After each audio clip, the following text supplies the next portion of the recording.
I hereby introduce to you Mr. Michael Veazey. First, a word from our sponsors, Amazing FBA. Yes, folks, I am sponsoring my own show. And this one, by the way, is just for the British listeners. Quick question for you. I've personally spent over £10,000 over the last couple of decades, going from pitch fest to overpriced seminar to so-called workshop. And in each case, I've come out excited. I've gone away thinking I'm going to change my life. Then the excitement's gradually fizzled out. And then I've changed nothing and I've got no more money than I started with. My question is, have you ever done the same? If so, then stop blaming yourself. It's not your fault. It's just not how reality works. Now, there is one thing that all the successful Amazon sellers that I know, public or private, the famous gurus and the privately successful ones, have in common. And I'm going to tell you at the end of this episode what that is. Now, if you want to have a bit of a serious clue, then go to amazonmastermind.co.uk and find out more there. Meanwhile, on with the show. Ladies and gentlemen, welcome back to Amazing FBA. I'm sorry that there has been a bit of an absence of interviews for a while, but we are rectifying that now. We've got a fantastic guest today to talk about a theme that I think is very, very important for us crazed, over busy Amazon sellers, and that is outsourcing. So I'm going to welcome Conner Gillivan, who's been an Amazon seller apparently since 2009, which is pretty ancient times for the internet, actually, and also a co-founder of FreeeUp, which is an outsourcing company specifically for Amazon sellers, which is a godsend to those of us who are just finding there aren't enough hours in the day. We've had Nathan Hirsch on to talk about it, so Connor's come to give his own take. So Conner, welcome to the show. Awesome, thanks for having me on today, Mike. It's a great pleasure. So let's start off then. So we've only just been having a chat and just realizing that you actually were an Amazon seller for quite a long time. So just give us a tiny bit background about yourself and your background with Amazon. Yeah, of course. So as you mentioned, my business partner is Nathan Hirsch, and I've been working with him since 2009 when we first started selling on Amazon. And we were going to college together. Nate was the first one to kind of learn about Amazon and see that there was an opportunity. And the way that we started working together was we were purchasing textbooks back from our fellow students and then listing them up on Amazon and figuring out how to use this whole new marketplace that was online. So we did that for about a year, selling textbooks. And then we wanted to try to sell other types of products. 2009, Amazon was expanding into baby products and toys and home goods. And so we kind of followed that wave, started creating relationships with suppliers. And over the next 4 years, we really built up that business. That became our full-time job after we graduated. To date, I think we've sold around $25 million worth on the platform.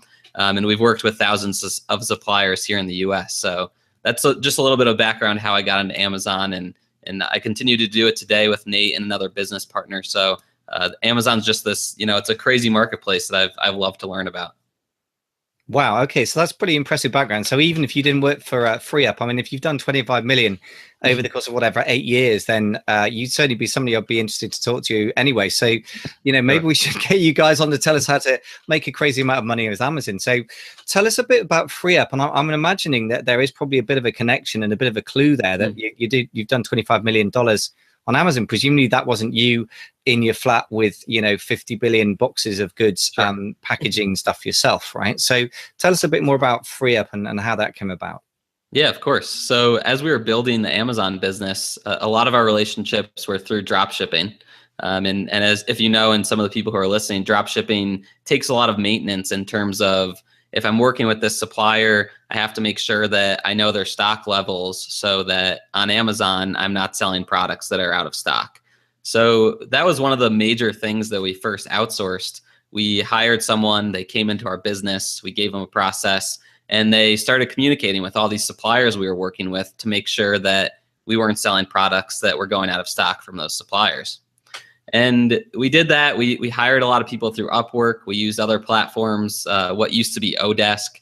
And we just started learning a lot about how to interview people, how to hire them, where were people good or best from. We hired a lot of people from the Philippines or India and Bangladesh. We pretty much just went all over the world and tried to hire different people.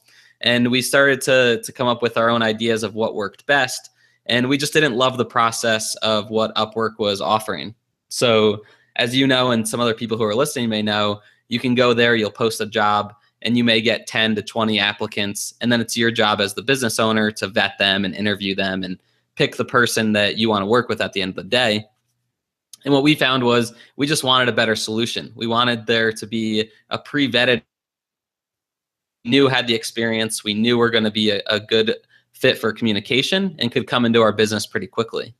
And so that's the reason why we created FreeeUp, and that's what it is today. So we receive hundreds of applications from freelancers. We put them through our own interview and vetting process, and then we only take the top 1% into our network. Those freelancers then make their skills available to business owners, like yourself, like myself, anyone who's selling online or just has an online business. So that's kind of the progression of how it went from Amazon business into working on FreeeUp. So thanks for all the background on FreeeUp, Conner. So tell me just the first and most obvious question that people ask, especially people who are new to the Amazon space or just starting out, is why should I pay somebody to do stuff when I could save money by doing it myself?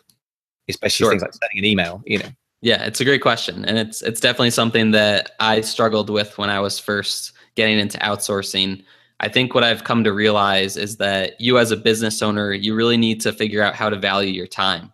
So if you're spending, even if it's an hour each day replying to emails, that's an hour that you could be spending on something else that may be more beneficial to growing your Amazon business. So I think that's something you always have to keep in the back of your mind. Even if you're just getting started, at a certain point, you're gonna have to value your time at a different level because there's gonna be a lot of things that are going on and a lot of processes to maintain to actually run your Amazon business. Yeah, that makes total sense. So one other thing I'd add in is, especially for people who are just starting out, and my experience with people said they've got an existing business. I've got a couple of clients. So I do one-to-one mentoring as well as groups. So I get quite an insight, if you like, in what's going on in people's lives in quite detail. And one of the things I would say is that even if you could do everything in the Amazon business yourself, if you do that, then existing businesses are going to suffer, never mind actually never seeing your family. So that's the first thing I would say is that I would encourage people to not forget the overall picture. It's not just about your Amazon business. Yeah, that's true. If you're just getting started, you can become consumed by it very quickly. And if you're doing other things, you're going to run out of time. It's going to hurt your personal life. It's going to maybe even hurt your other businesses. So completely agree with you there. Yeah, I mean, that's certainly something I've experienced. So tell us a bit about why we've got a few directions to go with this. But first of all, let's deal with the FreeeUp versus Upwork. Or other similar things. As you said, yes, I've used Upwork and, I've put a job out there and had people apply, and you take time and you try and find people. Why is it worth using FreeeUp versus Upwork? Yeah, sure. So specifically for Amazon sellers, FreeeUp started very focused on the Amazon world and just the e-commerce world. And that continues to be where we're expanding and trying to pull more clients into our business. So that's one of the reasons. So we have a lot of experience hiring people with Amazon backgrounds, so we kind of know what we're looking for and can be good for business owners. The second reason is we're a lot faster than using an Upwork or a Freelancer or a Fiverr. So with us, you can create a free account. You come into your account very quickly. You fill out a form with about 10 questions. So it's going to ask you, what skill set are you looking for? Can you give us some more details about the task? What is your budget for this person you're looking to hire? You submit that to us. We make that available to all the freelancers that are within our network. And within 24 hours, you're introduced to just one person that fits exactly who you're looking for. And that person's already been vetted and interviewed by us for their skills, communication, and attitude. So the process of hiring someone becomes a lot faster and a little bit more reliable as well when you're using FreeeUp over another place like Upwork or Freelancer, whatever platform it may be. Okay, so effectively we've outsourced our hiring. So we're not just going and giving the task, whatever that is, for example, contacting drop shipping suppliers to somebody else. But we've basically gone to you guys and said, right, you go find somebody and then I'll just work with them. Is that right? We just handed the whole thing over to you basically in terms of finding somebody. Exactly. That was one of our biggest frustrations. We hated the process of interviewing and recruiting and trying to find the right person. So we wanted to create a service that made that a lot easier for business owners, because we knew it was one of the biggest places where people can get hung up. They can go through that process, get super frustrated, and just say, you know what, I'm just going to do it all myself. I know I can do it. It's going to be easier. I don't want to deal with any of this. So we tried to get rid of that frustration. Yeah, and I can just relate to that with some of the clients I've had who've been in early stages. Because exactly like I said, like there's one lady who had a small child, was trying to build up her consulting work on the side as well, and possibly had a few too many projects on the go. But everyone has to juggle wildly, especially if they've got kids. They're there for life, so they got to juggle wildly between their obligations, right? Sure. And so yeah, in that case, for example, she was trying to outsource some basic product research and crunching numbers, and we'd gone through it, so she knew roughly what the process was, trying to get people on Upwork, and exactly that thing. By the time she'd finished finding somebody and then got somebody who was a bit unreliable and got somebody else who was okay, but then left, she actually decided to take it back in-house. So she'd actually just spent more time, looking for people, and then still at the end of the day was left holding the baby, as it were, doing the thing herself. So that's a common issue that comes up, particularly for people in the early stages, where it's not worth spending 20 hours to outsource 20 hours worth of work. Right. So how do you guys address that specifically? Yeah, of course. So, I mean, with anyone who's new to outsourcing, who's just getting into it, myself or my business partner, we love to talk to those people up front. We love to set up a phone call with them and kind of understand their situation and help them figure out, what is that first task that you could outsource that's going to save you some time, but also not be too heavy on your end to actually get them implemented. So, with running an Amazon business, if it is that product research, maybe that's something that needs to happen as you're looking for those products that are going to sell well. And you even have a little bit of an idea of what the process is that you like to use, but it's just not something that you have the time to do on a day-to-day basis. So, you can come speak with us. We'll kind of talk to you about what the situation is. We'll ask you to submit that ticket, and then we'll get you introduced to that person pretty quickly. And that person's going to have a background of that skill set, that task, and you can get them rolling pretty quickly. So we try to be pretty hands-on in the process as well. And that's something that a lot of our clients have enjoyed, because these other marketplaces are very hands-off. They do try to just keep it focused on you doing everything, your experience. It's up to you to kind of make it work or to fail. Yeah, that makes a lot of sense. And I think that's very reassuring that you guys are sort of have done a hell of a lot more work up front. And yeah, I guess to some extent that's reflected in the price differences. But actually, I know that from experience that the cheapest you guys will hire somebody out for is $5. And actually on Upwork, you could get something for $2 or $3, but they're going to be raw and you're going to have to start from scratch. So $5 is a pretty reasonable price point. I think for somebody experienced, I think it's a pretty amazing price point. But tell us then, what sort of tasks could you outsource as a new seller? You've already mentioned product research, and I can say as a coach of many newbie sellers now, to try and actually get them to get their first products out the door, that is an area where people get stuck for months. So anything that moves you beyond that, I would encourage anyone to do. So what are the examples of tasks that people can do early on that they can outsource, even when they haven't sold a product yet, when they're in the early stages of setting up an Amazon business? Yeah, of course. Another big one that I think is important is being able to create new listings. So once you've actually found some products that you think you want to sell and you've created the relationship with the manufacturer, the supplier, whoever it is, actually listing a product on Amazon takes a good amount of knowledge of, what is that process?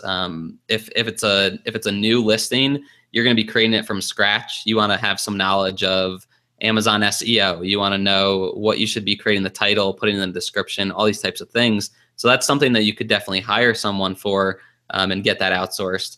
Even if it's, you're just jumping on another ASIN and selling a product that someone else has already created a listing for, that's still a process as well. And it just takes time if you're looking to put up, numbers of products each day. So I would say that's another task that you could easily outsource.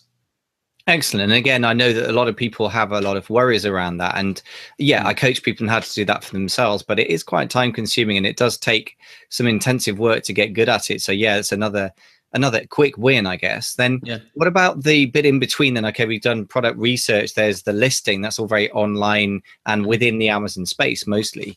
What about the whole area of dealing with suppliers and particularly Chinese suppliers? Is that something you guys deal with? Yeah, sure. So actually the product sourcing, right? So once you've found a product, then let's go figure out how we can get this either to FBA or create that dropship relationship. So we do have some assistants and freelancers on the marketplace who do specialize within that skill set as well. And that's definitely something that you can hire someone for For us, when we were doing drop shipping, we were working with a lot of people in the US. So we would hire freelancers to kind of research the manufacturer's website, get us the contact information. And sometimes we even gave them an email template to send out to them to try to initiate that conversation. If you're talking about Alibaba or trying to go international to get the product, there's definitely people that specialize in that as well, because I mean, that's just a whole nother ball game that you could get lost in, and you could spend your entire day just trying to figure that out. So I think it's helpful to have someone that has experience in that as well. Yeah, and I have to say also, from the point of view of getting something off the ground, actually doing anything at all on Amazon, selling anything, assuming you're doing the private label thing, which is not the only way in, but sure. Really do think that after product research, which people can spin around in circles for 2 years, fantasizing about selling things and not selling anything, in which case I would say to you, look, do something, do some retail arbitrage, sell something, get familiar. But the second thing is that obviously it takes months sometimes to do the whole sourcing thing. So again, that can be just such a monstrous burden. So anything that's going to deal with, you know, the 65, 80 emails per month that you're going to get from Chinese suppliers, it's got to be something worth exploring, as long as they know their business, right? So yeah, of course. There's one more thing that I would recommend to people who are just getting started on Amazon is if you're just completely new, completely raw, kind of what you were referring to is, I recommend people to hire a consultant, even if it's just for, you know, a couple hours or 1 hour a week, where they can just come in and teach you some new things about Amazon, because Amazon's very complex. They have all of their metrics that you have to uphold as a seller. And that's something you might just not even know going into selling on Amazon. So I think getting the consultant involved in your start is a huge thing that you can outsource as well. And it just becomes you being able to become a better and more knowledgeable seller. Yeah, well, I think that makes a lot of sense, because when you're new to something, you've got the big picture issue of like, what strategy should I have? What's my basic business model? And then you've got the nitty gritty everyday stuff that's got to be done. And yeah, I think you're right. I think really, if you're smart, you're going to get people involved in both those things rather than just be fighting battles on your own, because it can be a really lonely business fighting, especially if you're an online entrepreneur and you're doing it on your own. At least you guys had each other as business partners. So I think that can really help you keep going through the rough parts, right? But yeah, that isolation is a bit of a dream killer, I always say. So I couldn't agree more that you're going to get somebody involved to help with the overall. I guess I would say that because I'm biased, but hey, you know, everyone's got to make their own decision. But I certainly think that for myself, having both ends of the scale, the person to guide you and the person to implement stuff, has helped me move forward a hell of a lot, I have to say, when I do that. Yeah, agreed. So let's get on to talking a bit more about people who, if they're a little bit further down the line, let's say they have a few $1,000s in turnover, they've got a few SKUs up and they're looking to expand. They understand Amazon a bit more now, but they're doing all the work. What kind of things would you suggest that they might want to consider outsourcing, and how to go about that? Yeah, of course. So this is an interesting point for an Amazon business. It's kind of that critical point where you can turn it into a great business where you're not necessarily overwhelmed and spending 8 to 10 hours per day on it. Or it can go bad. You know, I know a lot of sellers who get to that point and then it just consumes them, and they either get frustrated and leave, or it becomes a detriment to their business. So I think this is really the critical point where you do want to start outsourcing some tasks. The first one that I would encourage these types of people to get off their plate is customer service. So as you're growing your Amazon business, if you're having that turnover with products and with sales, you're eventually going to get all those customer inquiries through email, through phone. You're going to have returns to set up. You're going to have, you know, refunds and all this different types of things that go into running your customer service. That could take you 2, 3, 4 hours a day. That's just not something that you should be spending your time on. So I would say that's number one to get off your plate in this situation. Okay, that makes a lot of sense. Now, I do know that customer service, because it deals directly with the customer, and Amazon sort of has this incredibly, you know, famous customer obsession. I would say customer focus isn't a strong enough word for it. Then obviously that you need to make sure you're very, very happy about the quality of people that you let near Amazon systems, because if they send the wrong email, they could actually get you suspended if the customer decides to call them on it. So what do you do to sort of vet people, and how do you train people in the customer service side of things? Yeah, great question. And it's definitely true. Amazon's crazy about their customer service. My recommendation, and the way that I like to start to outsource things, is I personally like to go through the processes a bit myself. So I'll understand what's working, you know, what's in line with Amazon's policies. I'll do that for maybe a month, a couple months, and get down a process pretty much. This is how I'm going to do tracking. This is how we'll respond to customer emails. If there's phone calls, this is how we're going to speak to them and handle these types of situations. I like to get that all into some sort of document. I myself use Google Docs, so it's easy to share with others. And that's what I would kind of use to get that person into that position and make sure that, you're not just hiring someone for them to do whatever they want with your customer service. You're putting them into your own systems, your own processes, and so they can just merely handle it for you while you go and create other things. So that's kind of my recommendation, is make sure you know what you're doing first, what you want to be done, and then make sure you give those clear expectations to the person you outsource to. Makes a total sense. I mean, I just think it's one of those areas, because I know it's so sensitive, because I've had friends who've had an actually pretty experienced sellers, to be fair, who've had a VA who sent an email that just said the wrong thing, and then suddenly their account suspended, and they're looking at, it's a big account. It was sort of $500,000 a month of turnover suddenly suspended. So you really do want to make sure. I mean, if in doubt, I would say that's a good moment to get an expert in to just double check your procedures and just go, right, does this make sense? You could even talk to a suspension expert or one of the guys who helped prevent it. And that wouldn't be me, but I could recommend people. But, someone like CJ Rosenbaum in the States, or Joshua Price in the UK, just to make sure you're compliant and you're not making any risks. And then you don't want a small task to turn into a big nightmare. And that's what, that's an example of how that can happen, right? But so you guys would not necessarily take responsibility for training somebody to be compliant within Amazon terms of service or something. I guess you wouldn't be able to go that far. Yeah, I mean, that would be tough. You can do everything you can. And my other suggestion was, set checkpoints where you're looking in on what that person's doing. If it's a specific task like customer service where it could lead to any issues, you want to make sure that even once you outsource that task, you don't just completely go away from it. And then, 2 months later, you come back and you're, whoa, why were you sending those types of emails? Or, that's not how you should be responding to a customer. It's still your job as the business owner to kind of keep an eye on what's happening with the people that you hire. So I like to create checkpoints, maybe every week, check in with them, see how things are going, look at some of their emails, make sure you check the metrics and that things are going well. So you always have to still be that manager and leader. Outsourcing isn't an opportunity for you just to run away from what's going on within the business. Yeah, well, I think that's a very good point. As they say, delegate, don't abdicate. And I think that's a very important point on which to lead that segment. So thanks for that thought. Yeah, of course. So a word from our sponsors, Amazing FBA. Yes, I'm sponsoring my own show today. I've got a question for you. Now, I must have spent over £10,000 over the last 2 decades going from hyped up seminar to a pitch fest. And you know what? I came out of each one excited, determined to change my life. And then I did nothing or very little. And above all, I came out with 0 extra income, came out still broke. My question is, have you ever done that? If so, then I've got news for you. There is one secret that can really get you results that pretty much all successful Amazon sellers I know do. And if you want to know what it is, I'll tell you what it is in a minute. Or you can go to amazonmastermind.co.uk, and the clue is in the title, right? So what I'm going to tell you about is only relevant to those who live in London or near London or can get to London. When I say London, I mean London, England, not Alabama or wherever it is if you're in America. If you can't get to London, then keep listening. There will be something later in the show that I can mention for you. Basically, the masterminds that I've been running have been very powerful for people, but we've revised and revamped them in response to people's needs. So they're really, really powerful now because they're focused on exactly who you are and what you need right now. So we have 2 levels now, and we'll split them further if that proves to be necessary. The 0 to Hero Mastermind is for those who have not yet launched on Amazon or are in the first, few hundred, couple of £1,000s of sales.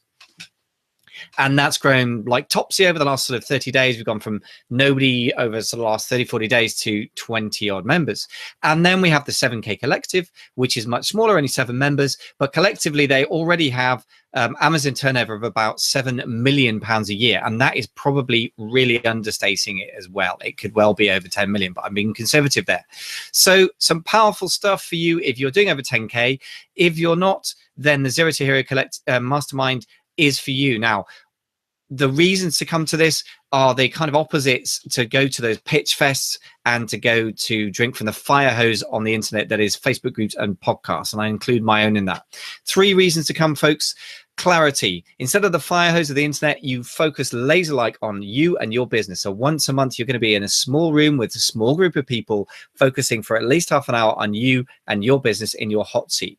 Really powerful, very simple, very effective. Second thing you're going to get is confidence, because you can check the plans that you have in your head and get them out there and bulletproof them, test them or waterproof them, make sure that they're actually doable in the real world. So you can go away and act with confidence. And the third thing is connection. So it's all very well being in a Facebook group, but there's nothing like being face to face to actually connect to people. Plus all the people in the rest of your life, wife, girlfriend, son, daughter, mother, co-workers, they don't really get the whole Amazon thing in most cases. And in some cases, they're even opposed to it. So that's a lonely business. What you need is fellow Amazon sellers in person to connect to. That's what's on offer here. Very simple, very powerful. People obviously loving it because they're going for it. So go to amazonmastermind.co.uk if you want to find out more, and you can apply from there as well. It's application only because I only want the high caliber people, and that's what we've got.